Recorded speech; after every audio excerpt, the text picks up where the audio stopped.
उपराष्ट्रपति जगदीप धनखड़ के अचानक इस्तीफे को लेकर जितनी चुप्पी सत्ता पक्ष में है, उतनी ही हलचल, अटकलें और चर्चाएं हो रही हैं। विपक्ष की तरफ से जस्टिस वर्मा को हटाने की जो मांग उठाई गई थी, उसे लेकर उपराष्ट्रपति और केंद्र सरकार के बीच गंभीर मतभेद बताए जा रहे हैं। यही नहीं, अटकलें ये भी हैं कि उन्हें अंदर ही अंदर नो कॉन्फिडेंस यानी अविश्वास प्रस्ताव की धमकी दी गई थी।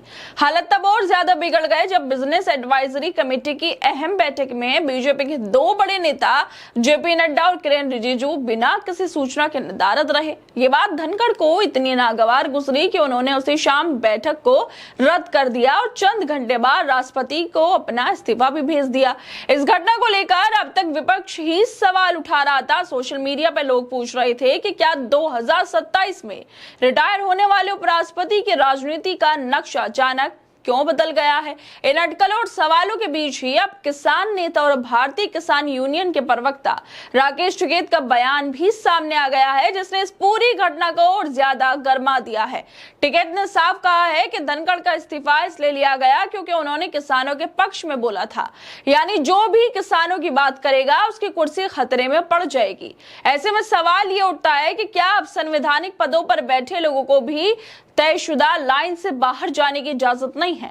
क्या अब देश में राजनीतिक अनुशासन का मतलब सिर्फ सत्ता की हाँ में हाँ मिलाना रह गया है?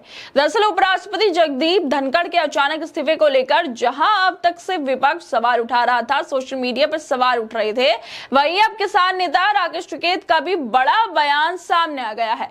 टिकैत ने साफ तौर पर कहा है कि यह इस्तीफा खुद से नहीं दिया गया बल्कि दबाव डालकर लिया गया है।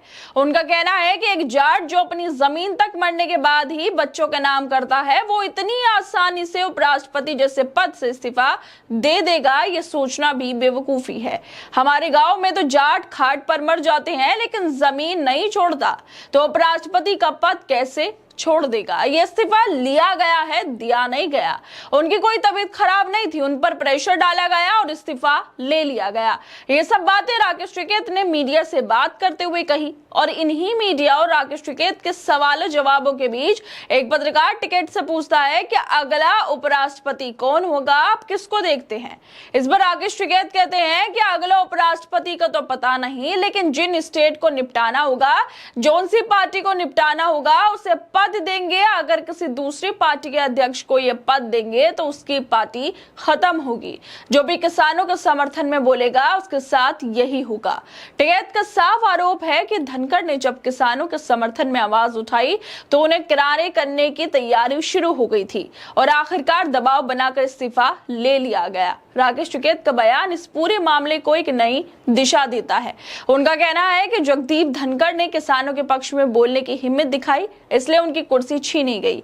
अब सवाल यह है कि क्या देश में संवैधानिक पदों पर बैठे लोग भी अगर किसानों की आवाज उठाएं तो उन्हें भी निशाना बनाया जाएगा? क्या आप सच बोलना, विपक्ष को बोलने देना, यह देश के अन्नदाता की चिंता करना सत्ता के खिलाफ जाना माना जाएगा? टिकैत के शब्दों में साफ झलकता है कि उन्हें लगता है कि जो भी किसानों के समर्थन में खड़ा होगा उसे सत्ता से हाथ धोना पड़ेगा।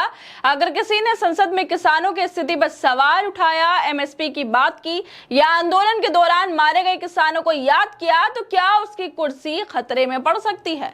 धनखड़ का इस्तीफा फिलहाल एक रहस्य बना हुआ है, लेकिन विपक्ष के सवालों, मीडिया की अटकलों और अब किसानों की नाराजगी ने इस मामले को एक बड़ा राजनीतिक मुद्दा बना दिया है। अगर सच में किसानों के समर्थन में बोलना अब राजनीतिक सजा का कारण बन रहा है तो ये लोकतंत्र के लिए बेहद खतरनाक संकेत है। सवाल अब सिर्फ इस्तीफा का नहीं है, बल्कि सत्ता और संवैधानिक संस्थाओं के रिश्ते का है कि कैसे सत्ताधारी लोग संवैधानिक पदों का अब इस्तेमाल करने लगे हैं। खैर दोस्तों, आप लोग क्या लगता है इस वीडियो को लेकर? हमें अपनी राय जरूर दें और बाकी तमाम खबरों को देखने के लिए जुड़े रहिए हमारे साथ।